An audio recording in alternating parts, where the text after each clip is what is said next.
उच्च जाति होना अपराध है। दरभंगा में पीड़ित की गुहार ने झकझोरा प्रशासन को। दरभंगा, बिहार के दरभंगा जिले से एक भावुक कर देने वाली घटना सामने आई है, जिसने शासन, प्रशासन और समाज के सामने एक बड़ा सवाल खड़ा कर दिया है। क्या अब उच्च जाति में जन्म लेना भी एक अपराध हो गया है? शहर के जिलाधिकारी के जनता दरबार में आज पवन कुमार झा नामक एक व्यक्ति अपनी व्यथा लेकर पहुंचे। मीडिया से बात करते हुए वे भावुक हो उठे और कहा, मेरा दोष सिर्फ इतना है कि मैं उच्च जाति से हूं। मुझे दलित समुदाय के कुछ लोगों द्वारा लगातार प्रताड़ित और शोषित किया जा रहा है। पवन कुमार झा का कहना है कि उन्होंने इंसाफ की उम्मीद में मुख्यमंत्री के जनता दरबार, हाईकोर्ट, जिलाधिकारी, डीडीसी, एसडीओ, अंचल अधिकारी और थाने तक हर जगह दस्तक दी, मगर उन्हें केवल झूठा आश्वासन मिला, न्याय नहीं। जनता दरबार में भावुक अपील, आत्मदाह की चेतावनी। पवन कुमार ने जनता दरबार में स्पष्ट शब्दों में कहा कि यदि उन्हें इस बार भी न्याय नहीं मिला तो वे अपने परिवार सहित आत्मदाह कर लेंगे।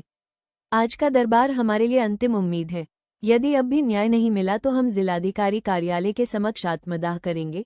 प्रशासन की तत्परता।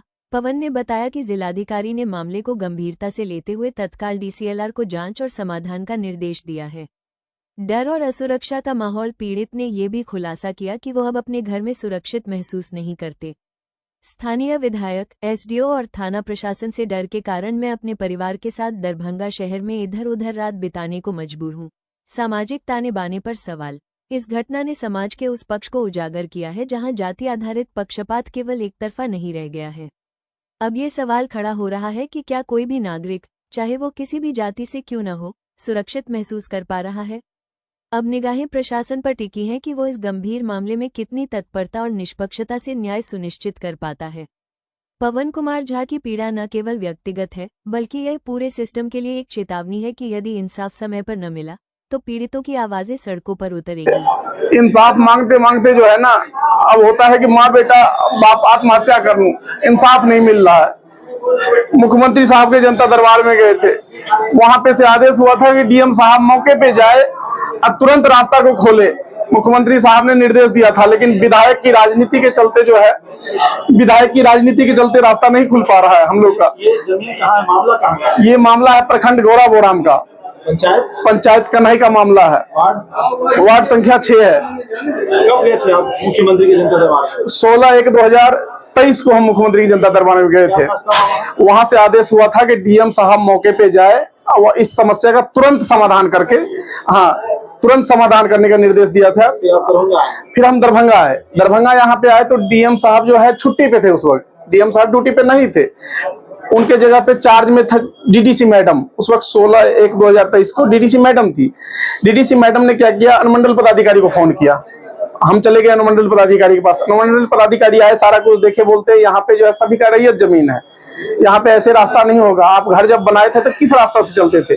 तो हमने बोला, मैडम थी, सर जी इस रास्ता से चलते थे। बोलते 147 का आप आवेदन दीजिए हमारे कोर्ट में। 147 का आवेदन दिए 2 साल हो गया है, वो आवेदन झक खा रहा है। उसका कारण है विधायक जी की राजनीति। विधायक स्वर्णा सिंह जी, सबसे बड़ी दुर्भाग्यपूर्ण की बात है, स्वर्णा सिंह खुद एक महिला है।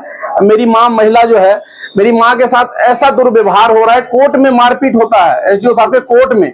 कौन सा एसडीओ? उमेश कुमार भारती जी जो है बिरोल, उस कोर्ट कैंपस में मेरे माता के साथ मारपीट होती है। एफआईआर दर्ज नहीं होता है। विधायक के दबाव में आके जो है थाना अध्यक्ष एफआईआर दर्ज नहीं करता है। आरोपी आज के डेट में भी सरेआम घूम रहा है। वो लोग हरिजन कार्ड खेलता है, हम लोग ब्राह्मण हैं, वो लोग हरिजन कार्ड खेलता है। साहब से मिले हैं, तमाम चीजों को लेकर उन्होंने क्या कुछ? उन्होंने डीसीएलआर साहब को बोले हैं, व्यक्तिगत आप फाइल दिए हैं कि इस मामले को देखिए, तुरंत जाइए, समाधान करवाइए। उन्होंने जो बोले, आपके हाथ में पटना हाईकोर्ट का कुछ ऑर्डर है? ये देखिए, पटना हाईकोर्ट का आज से 5 महीने पहले का ऑर्डर है। उस रास्ता को डिक्लेयर किया जाए, जो रास्ता पे हम लोग चलते थे उस रास्ता को डिक्लेयर किया जाए। हम लोग 25-25 हजार रुपए सर पूर्व मुखिया बलराम कुंवर जी के पास 3 लाख रुपए जमा किए थे। पासवान जी के पैर पे अपने नाक रगड़वाए, हम पैर पे गिरे।